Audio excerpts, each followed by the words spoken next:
Well, hello there, and welcome to the Second Life Book Club. Oh, it's funny, I see the overlay of the Second Life Book Club's tip jars right over my wetsuit. So I'm going to hide the interface real quick for a second. This is the Second Life Book Club free for all. My name is Draxtor. I'm coming to you straight from Surf Club or somewhere from the waves, somewhere on the grid. But we're here in the Second Life Book Club venue and it's a different time. It's 11 a.m. It's not 12 p.m. We have a few folks here. Welcome, everybody.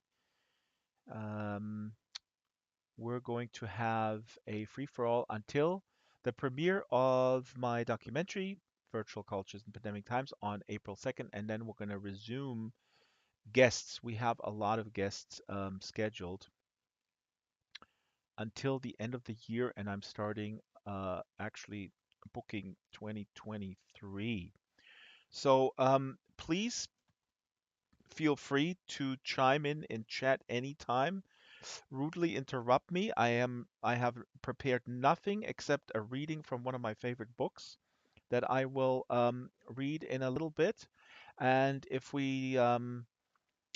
I don't get any sort of feedback after about 30 minutes or so, or after I'm reading, I usually like to talk and monologue.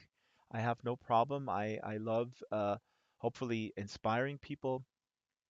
But today is I'm on hour, I don't know, 14 or 15, and I still have to edit this damn movie. So please do participate and make me feel that I'm not just talking to myself. There are people messaging in the group. If you guys would put the landmark or the slur into the group chat, that'd be great. I changed the landing point, so landing point should be the cafe. We're here at the cafe. Let me zoom out real quick here. Maybe somebody can cam down. This is the cafe. I love it. Actually, we should make it midnight. This is the little city. This is somewhere on island number one. We have three islands. If you're watching this for the first time, we do have three islands. Really, I think it's about time for me to ask Lyndon that for four islands. Now, this is the book club, and I'm going to just start with riffing a little bit on a theme. Shyla knows a little bit about this theme because I was mentioning it, and it's interesting because it's a little bit in line with one of our regulars, Stranger Nightfire, a theme that we had discussed as well. So here's how I'm feeling with my reading. People know that I read a lot. I don't look down on people that don't read a lot. It's not a competition at all. I actually find I do log the stuff on Goodreads. I do find it problematic though when people sort of brag about, the number of books that they read. I mean, I do publicly post that. I think I have to stop that because it sends the wrong message.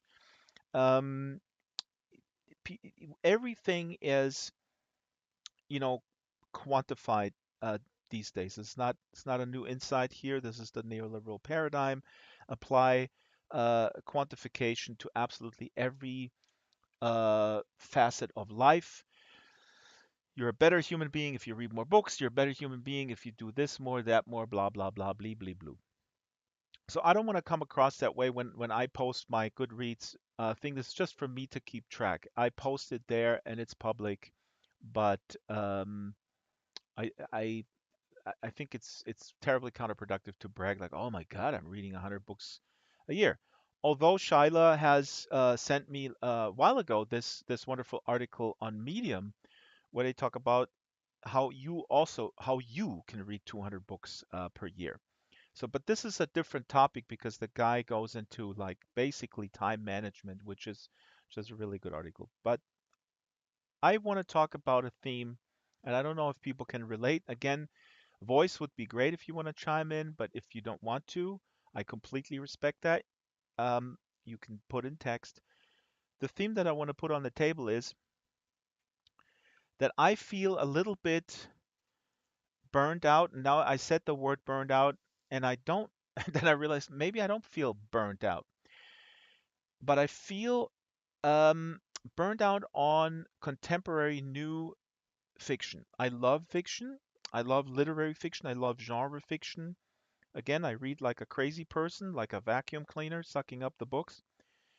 But as of late, got into a bunch of booktuber people who talk primarily about what people refer to as the canon.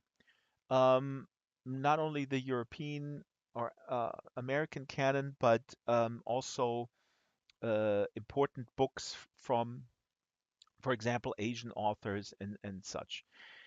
And I realized, and I personally got into Thomas Pynchon, uh, who is just amazing. And I realized something that I call a disease that is maybe not real, but it's called important book anxiety disorder, or also called IBAD. And so my anxiety is basically, as I self-diagnose myself, I mean, I'm a doctor after all, Dr. Axter, right? I self-diagnose myself in the following manner that I feel I'm running out of time with enormous holes in my book life. For example, Moby Dick or Ulysses, we talked about books like that. Important, big, doorstopper, maximalist novels that have staying power, that are important because they've been around. And I want to make this very clear. I don't again, this is not a competition. I don't feel that I'm a lesser human being or that you are a lesser human being because you have not read them, but I gravitate towards those books naturally, and I always have. And they mean a lot to me, and they change me, and they change me more, frankly, than a lot of stuff that is sort of contemporary fiction that is coming out now. And this is not to talk shit about our wonderful guests here for the past 2 years. I mean, we have contemporary writers that are extremely talented. They work hard, they publish books, and it's amazing. It's amazing to publish anything. My hat is off to anybody who um, embarks on this crazy, pendulum of creative endeavors. But the three things are this: I feel more enriched, okay, when I read a Thomas Pynchon, or what I'm going to read later, David Foster Wallace, Infinite Jest, for example, a more recent book from 1996, which is universally regarded as one of the most important American writers. David Foster Wallace he passed away. Um, so I gravitate towards these books anyways. I feel enriched by them. I was just looking at my bookshelf. There's a bunch of Thomas Mann, The Magic Mountain, for example. It's a big book. The Buddenbrooks, another Thomas Mann book, which I have read, but I have never read The Magic Mountain. Now, again, you may say like, what, who forces you to read these things? And I know that there are forces in society that feel, or milieus, or certain upper classes, posh folks that say you must, if you want to be a cultured person, you must have read that. That's not the point here. That's not the point at all. Like I said, for me, this is something that is nourishing, just like progressive rock from the 70s is nourishing to me, and for a bunch of other people is like, oh my God, there's like a male a dude who is singing really high pitched and the solos are 15 minutes long. Please kill me now, right? So and it's all, when you get a little older, it there is a time pressure, because you know that you will never be able to read all these books, and you know that for example, Cormac McCarthy, I just discovered everybody knows Cormac McCarthy because The Road was a movie, okay? But Cormac McCarthy is insane. It's a living writer, American writer. Again, we're talking about now. I feel like self-conscious about like I'm talking about canon, and then people go like, "Oh, Drex, you're only talking about American authors. There's other cultures out there." Yes, there's a Chinese author from the early 20th century, Lu Xun, born in 1880, which I also just discovered. Also highly regarded alongside Marcel Proust. People say he was a Chinese writer in that same vein, that same quality. So, um, yeah, the dilemma is it's not enough years left in my life, no matter how much Metamucil I eat in the morning. And there are these books, and that's the anxiety disorder that I have. Again, the diagnosis is IBAD. That's the important book anxiety disorder. And I don't know what the solution is. Now I'm going to read here the chat. Danger Dave says never read them. I was just about to mention both those books. Which ones, Ulysses and Moby Dick? I think I was referring to. Yep. But Ulysses, everybody, it's also, I mean, Danger Dave, I don't know if you agree, but there are also books that kind of call out to you, right? So, there is something weird going on. The Iliad, the Odyssey, for example, also good. But here, Moby Dick, for example, exactly. So I mentioned it like it's a weird connection, like an energy thing going on. And so nobody ever mentioned Moby Dick for years. And now everybody seems to be mentioning it. And the same happened with Thomas Pynchon. I had Thomas Pynchon in the shelf for a long time, and then somebody says, "Oh yeah, Thomas Pynchon, blah blah," and I go like, "Okay, I'll start with The Crying Lot 49," and oh my God, is this good? Oh my God, I don't want to ever read anything else. So there is always sort of these waves, and then all of a sudden people start talking about stuff where I don't know, maybe I, I'm sensitized for other reasons, but it's a weird magical thing that's happening. So here in the book club, for example, everybody's start talking about Moby Dick, and then I think Bunny started talking about Ulysses, and if we want to do Ulysses, or I don't know, was it Bunny? Who was it? So that's where I'm at. Now let's see the chat. Alan Baxter said on Twitter the other day that audiobooks is reading, so why not do it? I do consume audiobooks. I don't want to get into this whole debate because it's an ableist debate for the most part. Uh, I think audiobooks are fine. Reading on paper is different. I think audiobooks are fine. I think the danger for audiobooks is that people feel, again, we live in this binary world where everything is quantifiable. I do feel that a lot of people cheat themselves and they go like, "Oh my God, I can sneak in this audiobook while I'm doing the run on the treadmill, or I'm gonna do the dishes." So my point would be, and the same can happen with books. It's not the type of deep concentration that you have with a book, and again, this is about how you approach reading. For me, reading is really, or I try to approach it that way. Um, like a meditation, like mindful meditation, like I'm going to a yoga class. And you may think I'm crazy, but that's how I do it. I prepare the room, I prepare the environment, and I go into it like full 100%. I could not do this with an audiobook even if I wanted to. So, um, let's see. Chat, people are chatting. Bob Dylan gave his Nobel Prize speech on Moby Dick. Danger Dave is only thinking about seafood. That's why he's gonna read it. I don't know. Call me call me Ishmael. Just don't call me late for dinner unless it's seafood. Says Danger Dave. Paradise says people who think like they're gonna miss things only looking at the target, not the content. Please be more specific, Paradise. I think I know what you mean, but I'm not 100% sure.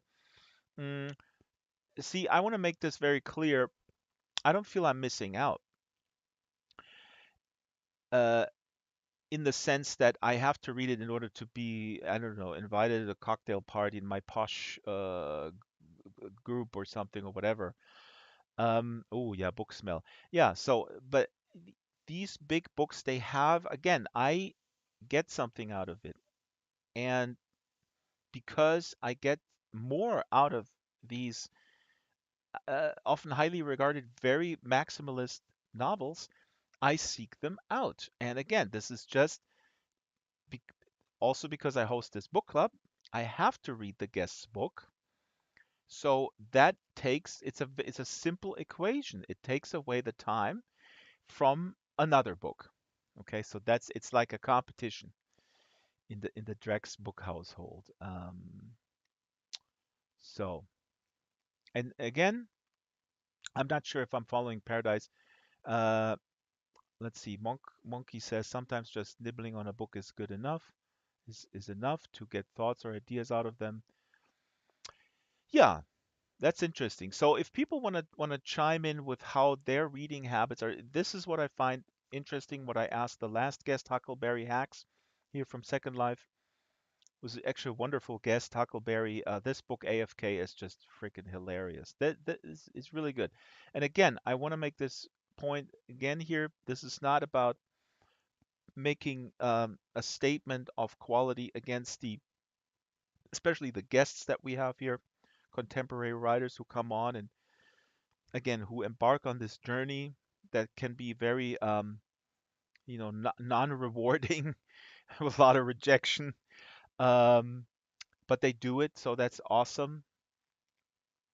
But yeah, nobody who has appeared on the book club yet, I would say, is a James Joycean master.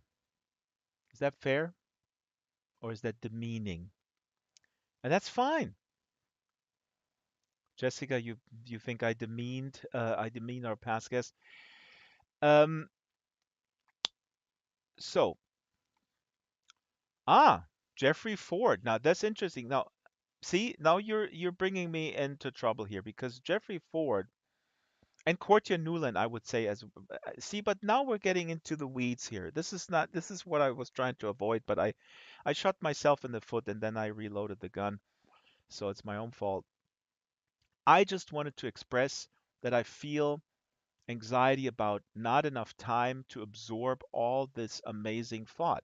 And you could even apply this to like, philosophical thought, books on philosophy or sociology, which is kind of my hobby. I'm reading a book, a study on right-wing extremism that goes back decades by a German sociologist.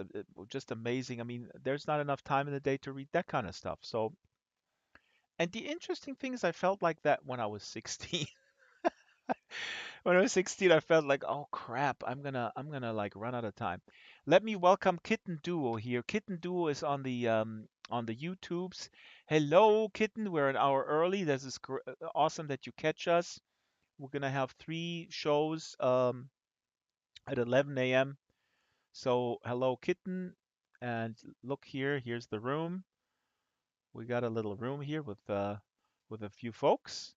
We got Shyla, Paradise, Amber, Birgit, Roxy, Danger Dave. Oh, Danger Dave is here on the ground. I gotta zoom in. He has goggles and he has some bling going on. Got True Vortex, got Little Brad, Bunny McCloud, Monkey, and Jessica. Now let's see. What is Jessica saying here? Jessica was just saying something. Me too, Drax. I don't know what you're referring to. Danger Dave says, I still buy physical books from new bookstores as well as used bookstores. Me too. Absolutely. Um, So let me ask a question here, a prompt, and maybe you want to chime in as well, Kitten. Do you want how I got a bunch. Okay. But since Danger Dave brought this up, do you guys prefer physical books or ebooks? What do you prefer and why do you prefer what you prefer? I'm gonna start first while you guys are formulating your thoughts because I'm always I always have thoughts. I prefer physical books hands down, but I completely acknowledge that a lot of people don't have the space. I have a relatively small apartment given the fact that we have an adult son who has a small room. It would be cool if we had a bigger apartment. But the living room is full of books. We don't have a TV.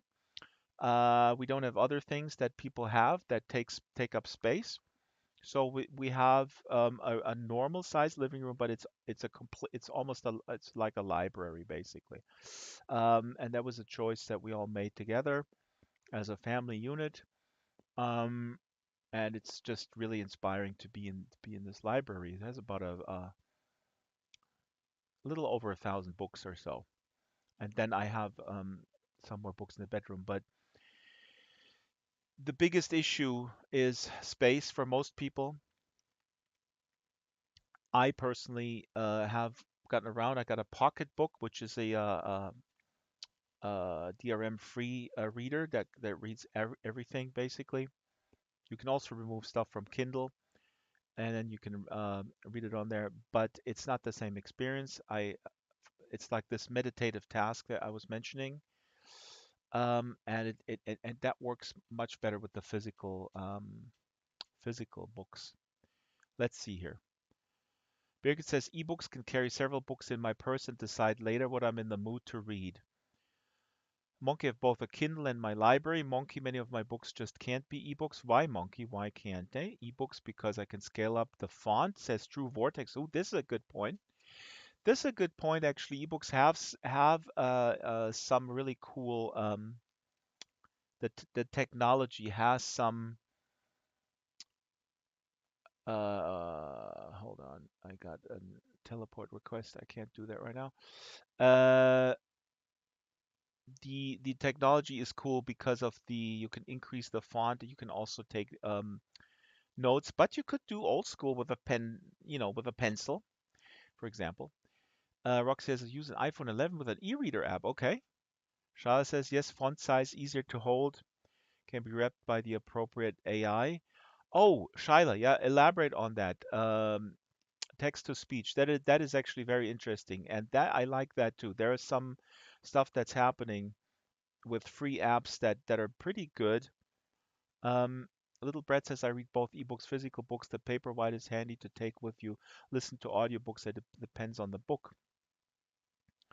Some ebook readers can read aloud to you, says Danger Dave. Scribble in the margins? Yes. Paradise says physical books are best. However, I read at night and dislike having to hold them. Getting lazy.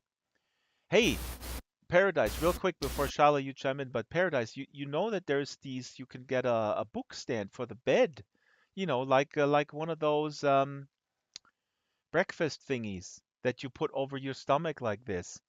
That is actually pretty cool. And then you can put the book there. Let me say one thing before Shala chimes in. A follow-up question. Uh, I don't know who said this. Birgit, I think. She says she can carry the books in her purse and decide later what she's in the mood. Now, Birgit, I know this comes across very regimented, and people probably do perceive me as a very regimented person, and they might not be wrong. But I feel that the commitment to a book is paramount. And I know, Jessica, I think we talked about this, and some people have like this rule. They read 70 pages, or they read at least 70, and when it's like really super shitty, then they put it aside. But I like the commitment because, I'm aware, and I think um, the issue is a completely human condition issue, is that our willpower is weak uh, at birth, and we need to work on it. And gently forcing myself to go through um, a book, even when it's not always 100% tickling my fancy and giving me the dopamine hits that a Twitter post does, is actually very good. Again, this is like a meditative task or a headstand in yoga. It's hard, it's challenging, but when you do it, and when you accomplish it, it's amazing. So I firmly believe, and you guys chime in, please do if you disagree with me. I actually think that a challenging book is rewarding you more. I like to be challenged. I actually think if I'm reading something that I understand 100%, that's really not good. I feel the same about music too. Um, if I listen to a musical piece once and I can, okay, I'm a professional musician, so it's also oftentimes if I know where it's going, like this is not for me. I want to be challenged. I want to get out of the comfort zone by engaging with text or with music. And it's completely legitimate when people go like, you know what, I had a shitty day or I have a tough day. I want to read a romance novel and I want to know exactly what's going to happen. And the dude is a nice dude, and then they get together and boom, that's it. It's comfort food. That's totally fine. But I would suggest that it's important to it's important to find balance between entertainment and something that is more nourishing. Okay, I'm going to read these comments and Hey, then I think Shallow and then we'll get the voice. Let me read the comments. Amber says, "I'm with you, Drex. ADHD makes it hard for me to consume content overlapping other content." So this is actually a good point here. And people are different that way, and people need to be sort of also kind of honest to themselves, I think. When you realize that this is bad, then stick with one thing. I actually think I can't do that either. I have to do one book from start to finish. Uh, Other people have books in the bathroom. They have a book, the nightstand. And they hop back and forth. It's not for me necessarily. Birgit Bloom says, "I was married 25 years, then not married. Commitment is highly overrated." Okay, legit comment. Let's see. Paradise just finished a slog of a book and found and loved it at the end. See, this is good. I like that. This Tedber Land by Kruger. Okay, please find a link, Paradise. Put it in the local chat. When I hear slog of a book, my ears prick up, and I love that you said you loved it at the end, which is suggested that it was hard at times, but you went through it. Danger Dave, sometimes it's in your own best interest to not finish a book. Not every book is a good fit for every reader. Danger, please elaborate because there, you know, I I mean, yes, that's true, but my point stands. It, why are you not finishing it? Right? Is it hard? Is it not fun? Is it again? We're talking about something that is challenging. I mean, when something is challenging you and it's difficult and you have to work at it, my general um, opinion on this, and this applies to a lot of other things, it's just it's worth much more than something that comes easy to you. I- Best example is Terry Bozzio is a fantastic drummer for Frank Zappa and many other more commercial outlets. Terry Bozzio used to say when people asked him, "What do you practice when you practice drums?" He says, I will identify something that I'm not good at, that I suck at, and that's what I'm going to start with, and I'm going to do that for 90 minutes until I get better. So that's hard. That's not easy, and it's not. It doesn't give you an easy reward, but it gives you a reward a week or 2 weeks later when you go like, oh shit, 2 weeks ago I wasn't able to do this at all, and look at me now. So that's how I approach reading. But it's not. I'm not Jesus, although he had similar hair, I hear, and it's not the gospel. What I say. Let's see. True Vortex. I know what you mean. I hated the hero in an Ayn Rand book, but I was committed to finishing it. Okay. True Vortex, we're gonna. I think we should do a whole show on Ayn Rand, because this is something where I was like, I mean, this is my personal opinion. I think Ayn Rand is a uh, was was a lunatic, but the people who follow her philosophy are bigger lunatics than she was because they apply to to to the political framework, and that's bad for regular people who suffer from it. And I it's Atlas Shrugged is on my list, but then I go like, you know what? I don't think I need to understand who she was. I understand enough. The e-reader apps are useful for my dyslexia to have the ebooks read with me. Robot voices can be difficult at times, but once I sink into the book, my internal monologue voice takes over. That's cool, Roxy. I found that a lot of the robot voices are getting a lot better. True Vortex has books in the bathroom. Yep. Uh, okay, here we go. Monkey was posting this. Danger Dave. Shyla, I know you want to say something. Danger Dave says sometimes it's just bad writing. Otherwise, it's the subject matter. Danger Dave, see, I don't disagree with you at all. I think it's paramount to identify why are you not finishing it, or why are you right? So bad writing, absolutely. I mean, if something is really bad writing, I'm the first one to say, I cannot do this. If the craft, because that's really the joy. Um, but subject matter, Infinite Jest, for example, is about a tennis academy. I'm not a sports guy. I was like, when somebody said, "Oh, you got to read Infinite Jest," and I said, "What it's about?" Oh, it's about so many things, and it starts with this tennis academy for elite kids, elite tennis academy, and I go like, "Dude, I'm not interested in freaking tennis." But it is, it's so much more than tennis. I mean, it's just like an entry point, and the same thing with Don DeLillo's Underworld. When you say, "What is Don DeLillo's Underworld about?" Don DeLillo, by the way, also just amazing living American writer. Don DeLillo, Underworld is about baseball. And I go like, oh my God, baseball. I hate baseball. And then I go like, I read it and it was like, oh my God. And it's an entry point. Baseball is a metaphor. So anyways, I can't get through these comments. Wait a minute. True Vortex chuckles, Zappa. Yes. Catcher in the Rye. Oh, it annoyed me. Oh wow, that's interesting. I mean, I read it in school, high school. I have to look back at it. That's interesting because that is so, ubiquitous. Um, I gotta look over at the YouTube chat here as well because Kitten Duo, same thing. Kitten, I'm not ignoring you. I have too many screens. So Catcher in the Rye. This is Danger Dave. Next time I want you to prepare a presentation with Catcher in the Rye together with True Vortex. You guys, this is your assignment. Tell us why you hated it. That's very interesting. I don't have an opinion on it. I remember I enjoyed it, and it's regarded as an important book because the theme is sort of self-realization and all this kind of stuff.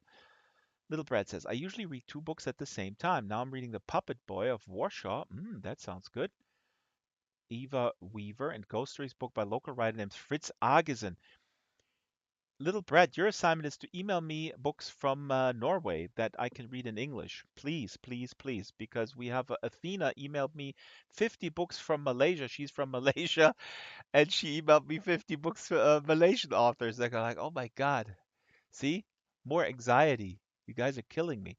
Kitten Duo says, I like having physical books and I have a lot of books. Kitten Duo. You are my kind of kitten. Kitten Duo, that is awesome.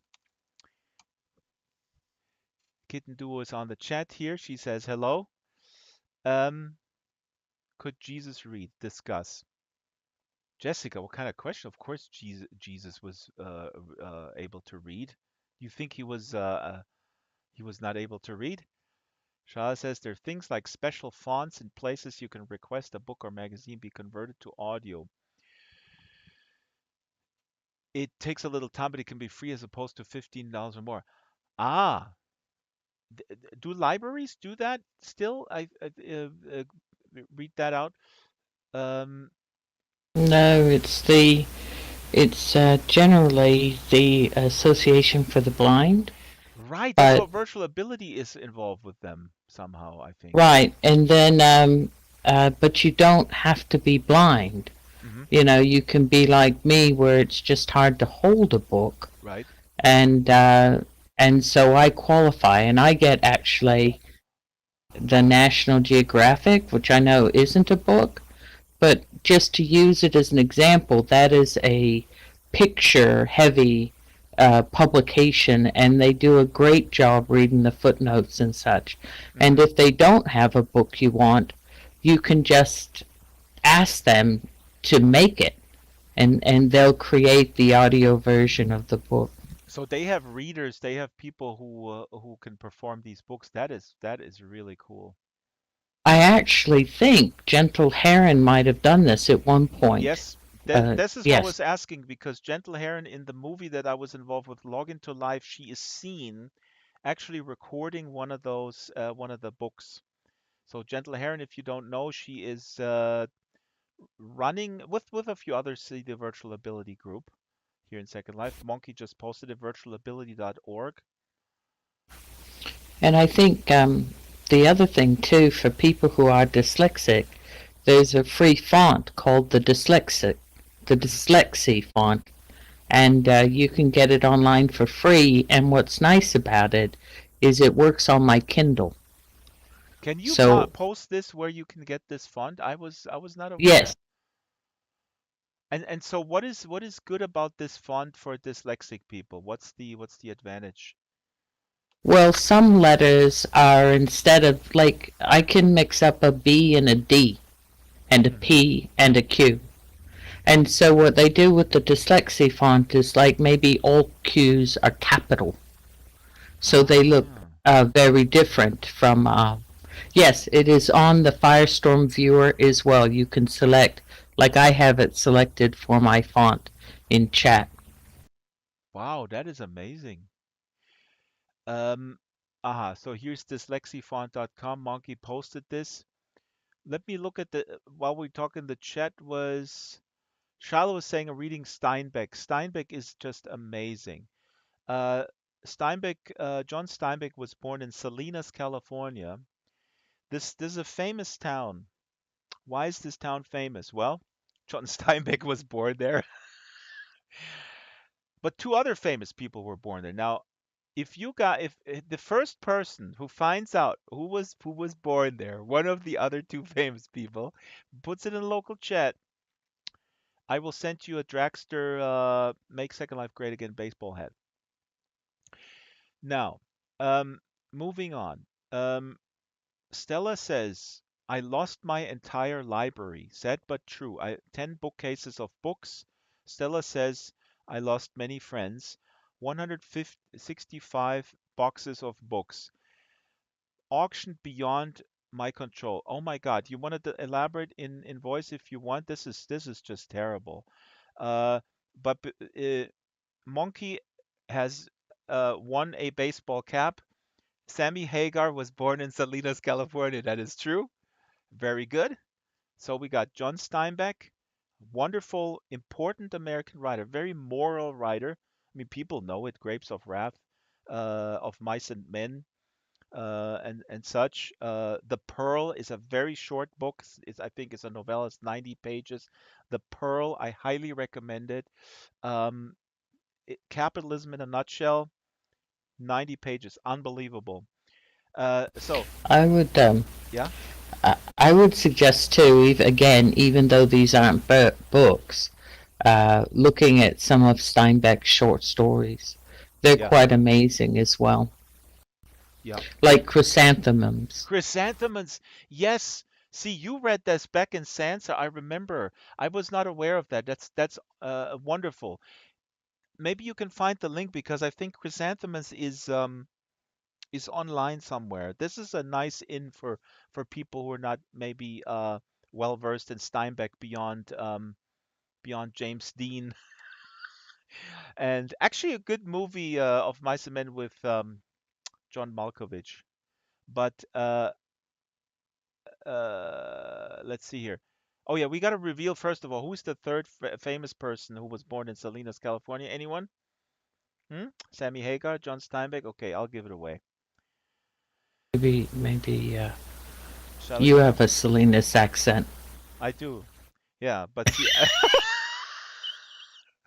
you can get the Drax out of Salinas, but you cannot get the Salinas out of the Drax. Now you're very close, Shyla, because my son was born in Salinas, so there's the third famous person. Now he does not know that he's famous yet, but when he grows up, he will notice that just because I'm a virtual celebrity, then by extension, right?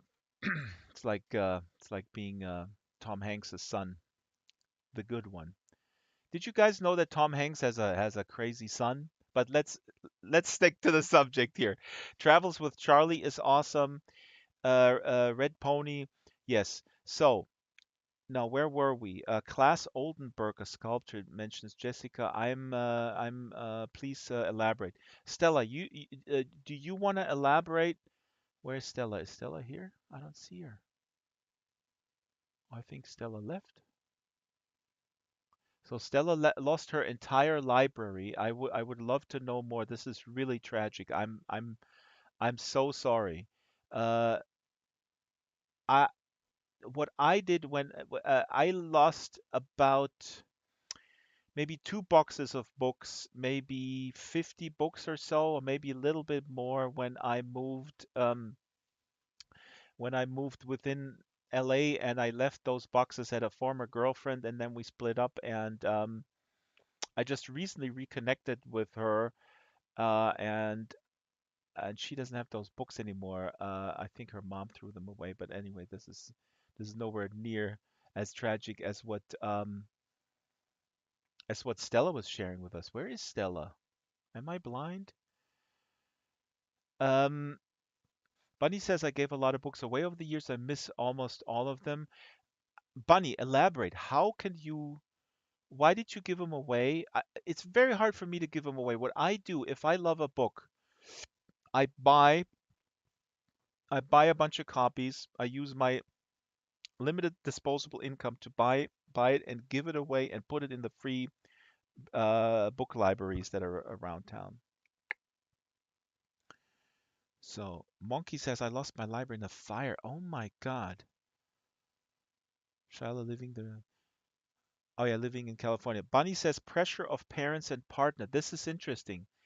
Pressure in the regard of wasting too much space, you got too many books, or these books are shitty, or like a judgment or something like that. I understand that there might maybe conflict in a partnership about if they just take up too much. Oh, Bunny. Oh my God. I know this is a personal question. Are you still with that partner? Because that's bad. Oh, good. Okay. I'm glad. And then you gave him a what was he basically saying like what are you read what kind of shit are you reading? This is really bad. Can I share a little confession this week? Yes, yes. 1 second here. True Vortex sees just posted readanybook.com. Ooh, interesting website. Mm, Okay, we'll figure this out. Thank you, True Vortex. Jessica, please confess. confess. What's the confession I that read you haven't read Lord of the Rings? oh, 14 times. But apart from that, I read Robert Galbraith. Yeah, Aha. that's J.K. Rowling. Okay. And I don't like to confuse authors with I like to read the book, not the author. Okay. But I've been avoiding her. But I'm having to read Robert Galbraith, her pseudonym, her pen name, because I need to do some comparisons for listings. So I read one of her books. Um, That's why she could, sorry to jump in there. That's why I immediately forgive you, where I otherwise would judge you and expel you from the book club because you're doing this for professional reasons. So that's completely legit. Please continue. but it was really, really good. I could not put it down. It was 900 words, not 9,000, excuse me, 900 pages long. It was a big book. I couldn't put it down. But the odd thing is, she'd done something really extraordinary. At the beginning of each chapter, there was a big chunk of Spenser's Fairy Queen, the medieval text, which apparently was relevant, but I cannot for the life of me work out why. Hmm. And the whole book was superb. You couldn't put it down, but if I was asked, was it well written, as an editor, my answer would be no. Hmm. What is all this stuff at the beginning of the chapter? It really was distracting. So it was an interesting exercise. I mean, yeah, sure, she can write, but somehow the book hadn't been properly edited, as far as I could see. I don't Maybe know if she you was guys know. abandoned by everybody, even her Well, editor. I don't know. she's just done some good things recently in the last week. So yeah, we can forgive her a few things. But it was extraordinary, Hmm. absolutely extraordinary. And I thought, hang on a minute, you're the biggest selling author in the world. What is this crap? See, Danger Dave It says was in the local extraordinary. chat, she says same criticism for the Harry Potter books. Good story, bad editing. See, for Yeah, Danger Dave, it's not a surprise. yeah, it was It's a really quite feature, not a bug. extraordinary. Hmm. Does it bother anybody that Harry Potter is for kids and it has bad editing? I don't really know. I haven't read the series, but I, Now, can It's you editing feels so important to me, and if as a kid I didn't get good examples of it, I don't know. can it's can you odd. quickly summarize for the layman what an editor does or what specifically you're referring to? I think you're referring to something that should have been cut, condensed, maybe put elsewhere in the narrative, or what are you talking about? What sort of editor? There are lots. There are developmental editors who go through the book and basically keep you on track. That's your first stage, is a developmental. Then you've got line editors who go through a line at a time, pick out all the things that are wrong. You get proofreaders who are a type of editor, but they're all different. Now, what she'd done there should have been picked up at stage one by the developmental editor, Hmm. who should have said, the people buying these books are crime readers. They're here for crime. So Okay. why have you got this classic Shakespearean style text at the head of every chapter? What is it for? Um, cut it, especially given the size of the book. It was quite interesting. It was a good exercise for me. Um, Um, See, Jessica, as someone who, and I know you appreciate that too, outside of I read genre fiction where there are genre rules that are fine, that are actually important at times to adhere to. There's then also literary fiction that some snobs think is more important. I happen not to, but there is much more wiggle room for experimentation with narrative and with expectations and such. So without having read this book, um, I just want to ask you when you say, well, uh, this is targeted towards folks who expect crime. What is so bad in challenge? Here we go again with my favorite word, challenge. Challenge the crime crowd, the audience, to like something that's a little bit outside of their comfort zone, maybe. wouldn't really be outside their comfort zone. People who read crime tend to read a lot of other stuff. But it was like a child's mistake. Hmm. Um, the the average writer, if I did it, I would get bad reviews. Hmm. Because I'm neglecting my reader. Douglas Adam wouldn't do it. No, no, no. He would never have done that. And he was a clever writer. Anyway, that's my confession. And I have one more confession. Uh-oh. The self-publishing group are supporting Ukrainian authors. And how we're doing that is we're buying their books and, helping them as we can. And if I can just post something here, a little link to an article. This is about Anton In, who's a sci-fi writer. He's okay. He's not wanting for anything, but he's hoping to write a story about what is happening to him. At the moment, he's in a car park with his family. Hmm. So have a look at that little story, and if you feel you can buy a copy of his book, it's pretty good actually, and it's in English. Please do. We've got him to number one on the sci-fi list, so that should make him a bit happier. Did you But just post this here, or is it? yeah, Yeah, This that's the okay. BBC From the link BBC link. Yeah. to the article, and what the self-publishing group that I belong to is doing. We're buying Ukrainian writers, so we're all donating a small amount, but at least it will help raise the profile, and they're being invited to join our group, so we can keep an eye on what's happening to them. So that's my bit of publicity for this week. Wonderful. It's important and appreciated.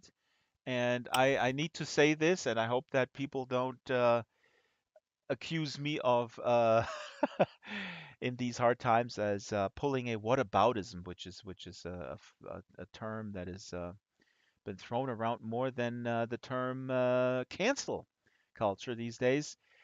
I think it's wonderful, the outpouring of support for folks in the Ukraine. I wish that the same level of support would have poured out when the refugees came in into Europe in 2015 with the big push from Syria and other war zones in Afghanistan. I wish that the same spotlight would be on people drowning in the Mediterranean right now. And the only explanation that I have why this is not happening is frankly, and I'm not accusing anyone here in this room of this, but I would accuse people that I have met in the park who have been very vocal about this, and people on the media, on the news.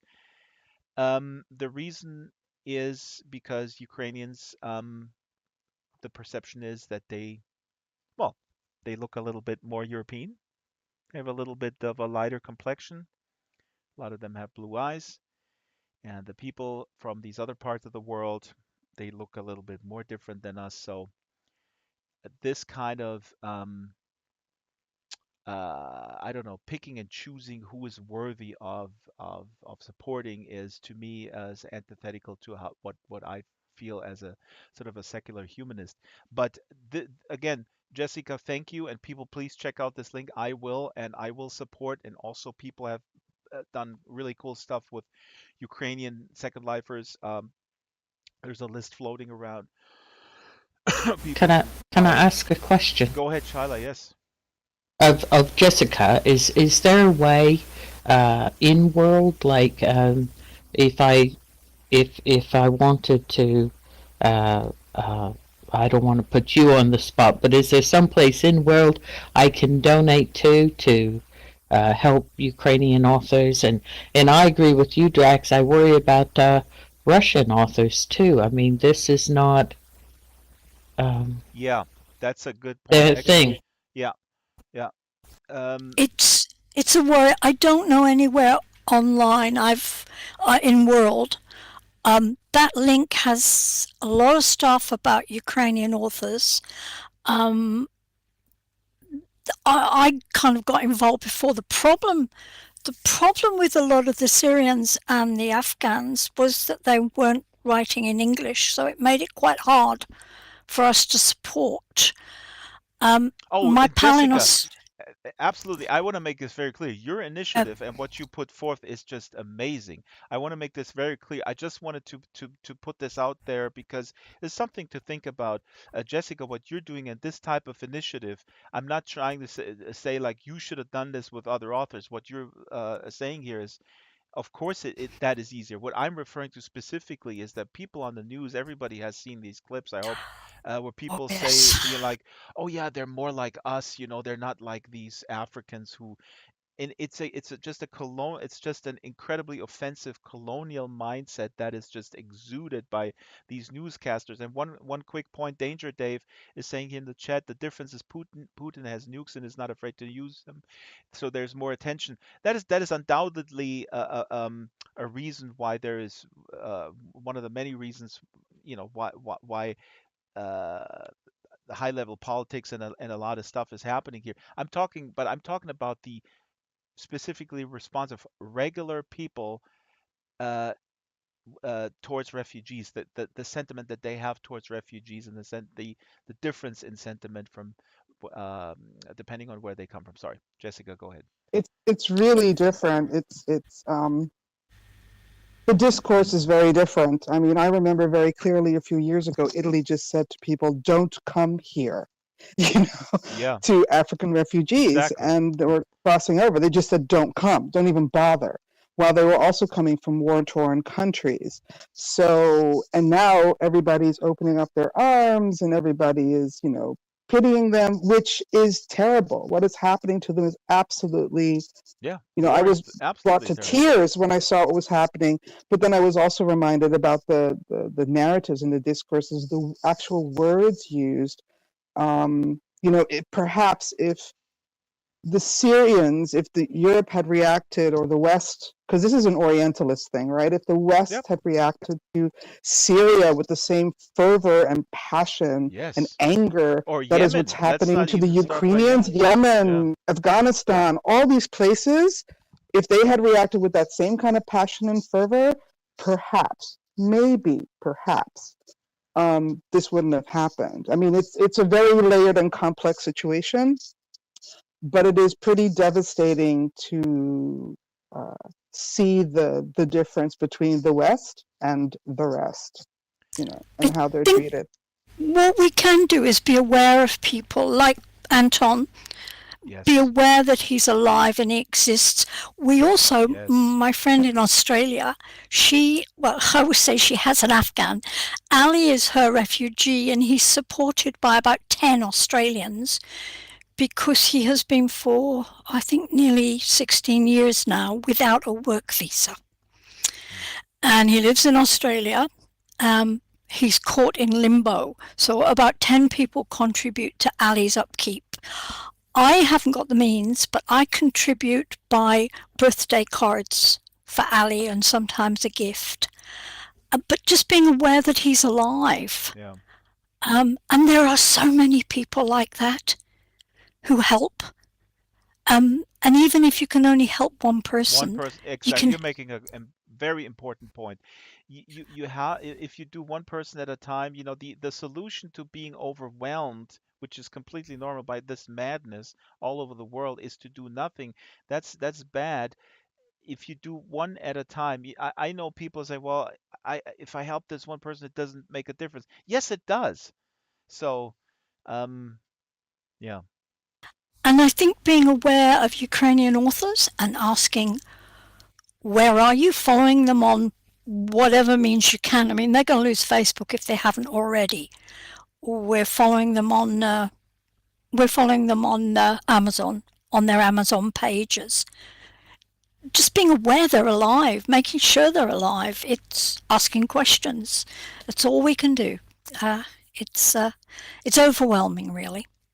it really is overwhelming, and when people shut down and I don't blame them. The disaster fatigue is also something, or just, I mean, there are people who are traumatized to begin with, and the blanket coverage of the mayhem, if they tune out, I'm not running around saying, oh, you closing your eyes, you don't even want to know what's going on.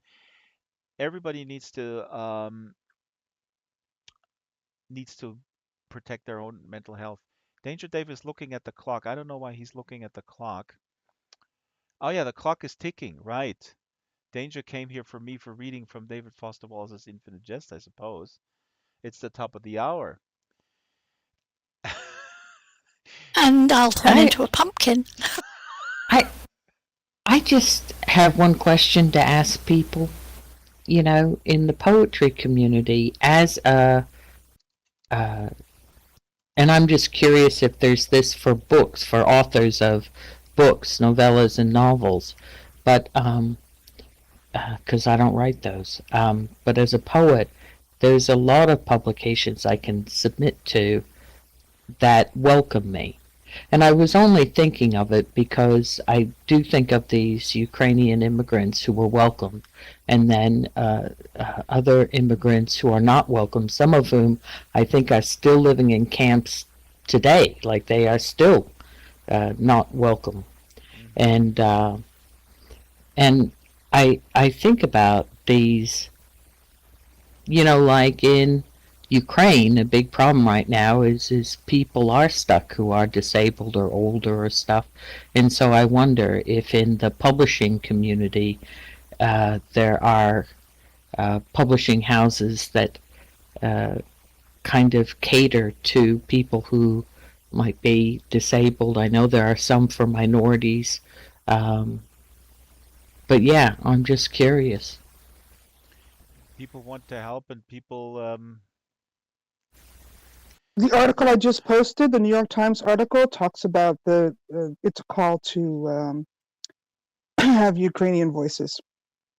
So Mm, you can take a look at that, and it has a couple of names and links that you can look at and refer back to for aiding um, Ukrainian novelists and translators that are needed right now to bring their voices to the fore. So that's in this article here. You can take a look at that, see if it's useful. Shala was earlier saying because Amber and Shala and I had a conversation about these sanctions that are hurting ordinary Russian citizens. We all know that sanctions are never really that targeted. I mean, there's some other good stuff happening. Really going after the oligarchs, so that's good. But the sanctions are also hurting Russians. And saw a thing where people said, I mean, one thing that we can do, like Jess was saying, like help one person at a time and try to share stories of people and help them, but also just engage with art from this region or other region and share that as well. For example, I was I was looking up Ukrainian writers and Nikolai Gogol came up, and I highly recommend a short story. It's also available as an audiobook from 1835 called Diary of a Madman. And I know people think like, oh, Ozzy Osbourne? No, Nikolai Gogol. Okay. Yes, it's also the name of a great Ozzy Osbourne album, but it's also a great novella or short story, Diary of a Madman. Also, really cool, The Nose.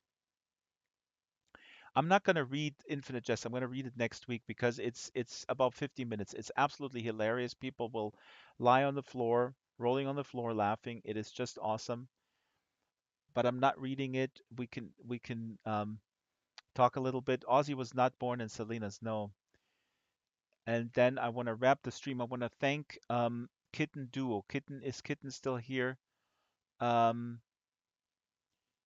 Kitten has given us a super chat, which I will distribute among the team here, people putting the book club together. This is really fantastic. Kitten, thank you for your support. Kitten says, thank you for your great work, Draxter. All I'm doing is provide. I didn't even build this cafe, frankly. Uh, True Vortex said something. Let me go through the chat. This true story of Fatima is worth your time and how Christians are processing these events in Ukraine and Russia. Very good. Here is a link. And I realized Amber is trying to cut and paste the links into the YouTube chat, and that's not possible. So maybe I actually have to enable this. That's possible that YouTube prevents this. Um, So I'm going to make sure that other people can post links. I guess this is understandable where they try to avoid spam. But this would be good because I have to roll the camera here, and I'm 52 years old. I can't multitask. The links are at least copyable in this YouTube chat as plain text. Yeah, plain text I understand, but it would be cool to have those links actually. We got a bunch of really good links now. Monkey just posted a link in the YouTube chat. No, I don't see it. I don't see it. Um, yeah. So, any other topics, last words? I mean, people can hang out. I have to be, frankly, unfortunately, a little brutal because I do want to do 1 more hour editing on the movie. The movie that I'm referring to is called Virtual Cultures in Pandemic Times, and the premiere is April 2nd. We actually opened this up to a bigger venue. So if you want to come to the premiere, please sign up through the website. Let me cut and paste this. Yeah, Monkey, I don't see your link here in the YouTube chat. I'm gonna look into it. I think I have to enable it. So we, oh yeah, in closing, I'm gonna say in closing, I've been going on and on about a book called America and the Cult of the Cactus Boots. America and the Cult of the Cactus Boots, a diagnostic by Philip Friedenberg and Jeff Walton, the illustrator. Maybe I'll devote some more time in a free for all with it, with maybe some excerpts. It's absolutely insane. It's an experience. It's a manifesto to. It's a love letter to unbridled, uncompromising creativity. It is a book that people will talk about in 15, 100 years. Um, I'm gonna write it in here: America and the Cult of the Cactus Boots. It is an absolute sensation. It is a on the surface, it's a dystopian future world um, where two people wait for a book that is not arriving, and so they decide to write one, and then they get caught in a multiverse situation. They're thrown around inside of Fibonacci poems and weird ultra competitive ironing competitions and hilarious satiric stuff.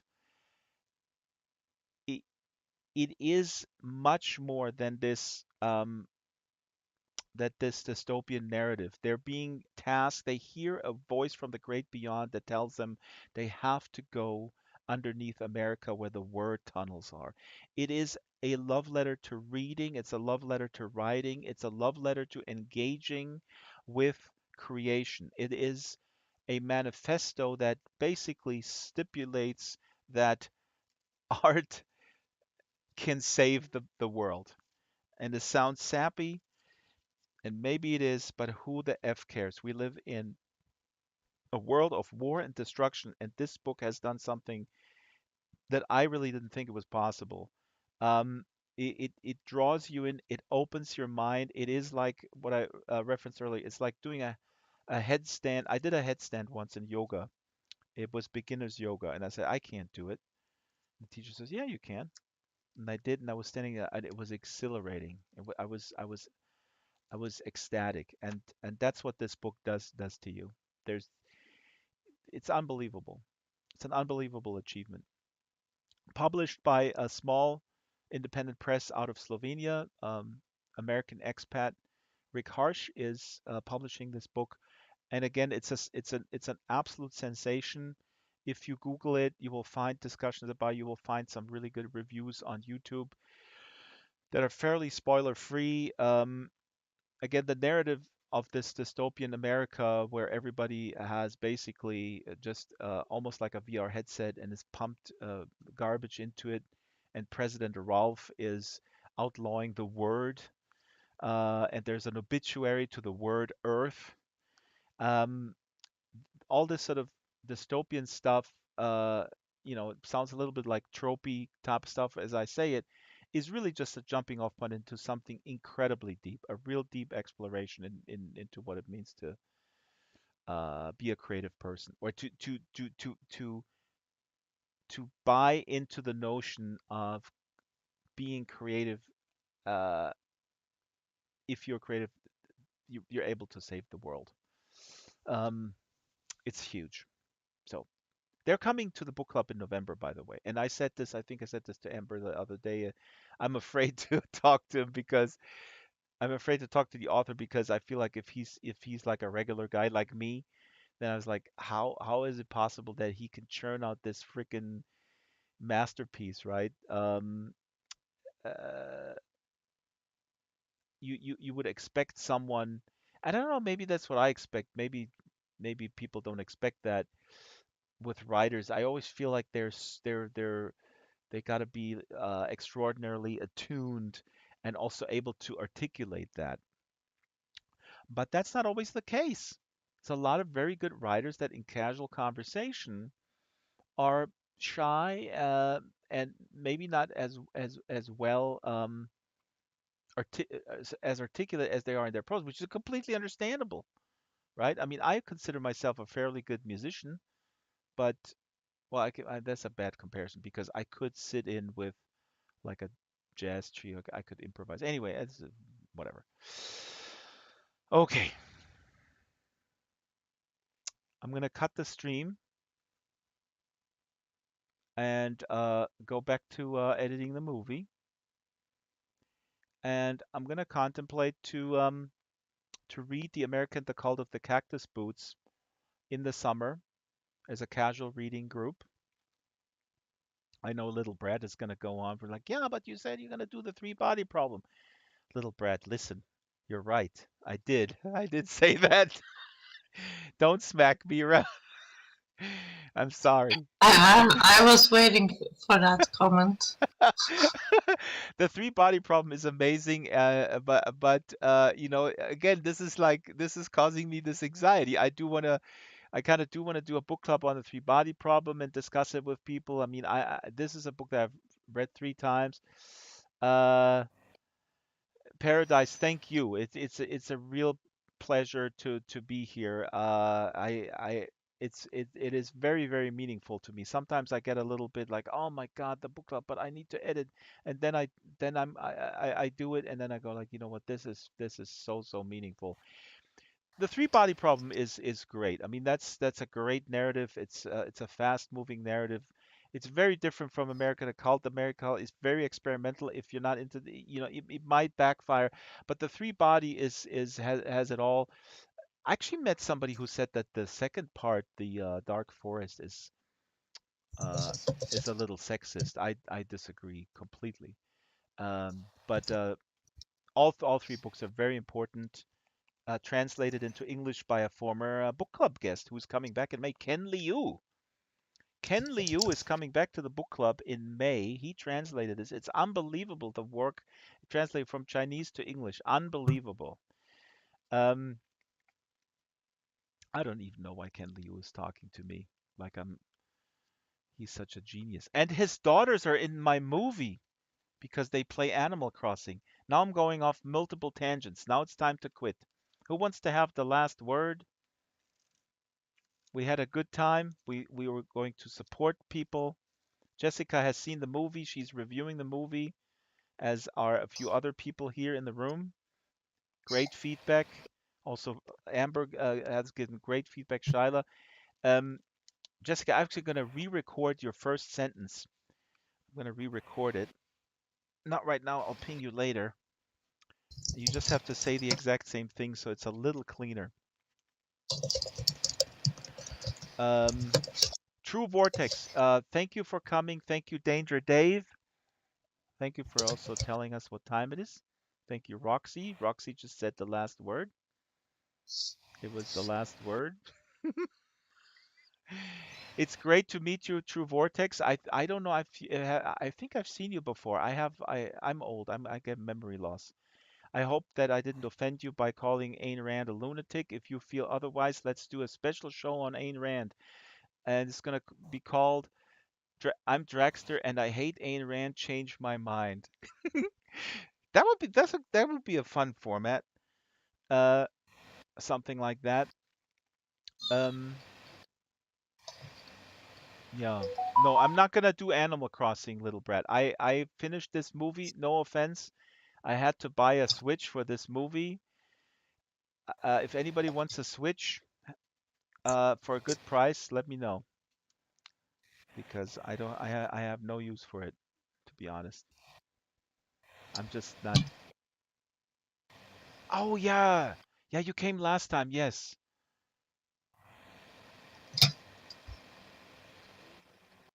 Ooh. True Vortex likes Orwell and Ayn Rand. Oh, that is now we're getting interested. Goodbye, Amber.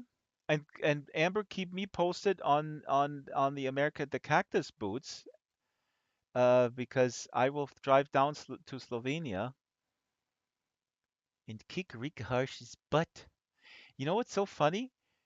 I'm going off these tangents because I have ordered America the Cactus boots for two friends and sent it to him. And what Rick Harsh does in his and they got it, but they're in Europe. But Rick Harsh, the publisher, so you have to order it through him and then send him the PayPal, and then he ships it. He's overwhelmed right now. He can't implement the shopping cart into his website. That's fine. The funny thing is that Rick Harsh is always referring to me in a different name. Like one time in the email, he says, "Okay, Draxy," and then he said my real life first name, and then he said Draxtone, and then he said Draxtorius, and now I have resorted to also referring to him in different names every time I send him an email. So I have referred to him as Herr Harsh, then I have referred to him as Commandante Rick. Isn't that fun? Okay. This was the Free for All Dragster Book Club. Dragster Book Club. It's the Second Life Book Club, not the Dragster Book Club. I'm the Dragster. This is the Second Life Book Club. And next time we're gonna get a reading from Infinite Jest, which is gonna be super hilarious. And next week is also gonna be at 11 a.m. Okay? Okay? 11 a.m. Second Life time. Goodbye. And thank you again. Big thank you, Kitten Duo. And goodbye. And it's time to play the outro music. Where is it? Hello? Oh, here it is.